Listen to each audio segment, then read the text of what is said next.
Le principe de la Fabrique des Récits, c'est de créer des rendez-vous comme ce soir, donc plusieurs événements dans l'année, et de favoriser la rencontre.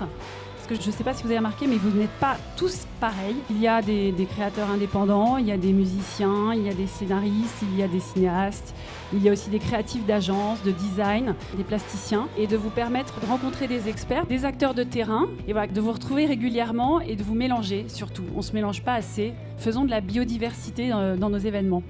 La Fabrique des Récits, elle a pour envie d'inventer, de créer, de diffuser le plus d'histoires, de récits possibles, les plus variés, les plus nombreux possibles, pour que la population puisse inventer hyper facilement un futur dans lequel on a envie de se projeter et du coup, par ricochet, pouvoir le construire concrètement. On ne peut pas construire une société différente si on n'est pas d'abord capable de l'imaginer. Et qui mieux que les réalisateurs, les producteurs, les scénaristes pourraient aujourd'hui le faire.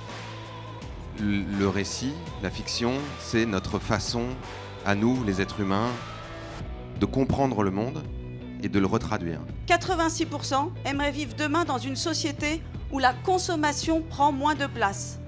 Ce chiffre-là, il n'a jamais été aussi haut.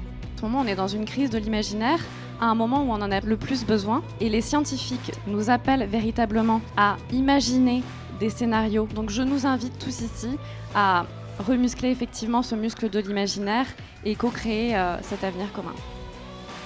Ce vivant, il fait de la recherche et du développement depuis 4000 millions d'années. Il est génial. Nous en sommes. Du moment où on va admettre que nous, humains, nous sommes le vivant, nous sommes la biodiversité, nous sommes la nature, ça va tout changer. Chaque fois qu'on va agresser cette nature, on s'auto-agresse. Ce qui est un peu con pour un truc qui lui-même s'est appelé Homo sapiens.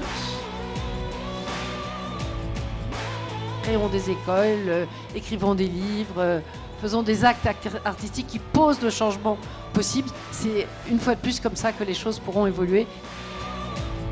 Et le gars qui est à côté, on lui demande c'est qui pour toi? Il dit en fait c'est mon ami frère. Alors on croit qu'il y a un problème de traduction, et là il dit, et c'est pour ça que j'aime bien cette idée que si on prenait le meilleur de chacun, il dit en fait voilà, c'est un peu comme les mariages arrangés, les grands-pères décident que ces deux bébés vont compter l'un sur l'autre jusqu'à la fin de leur jour. Et je dis mais ça veut dire quoi concrètement?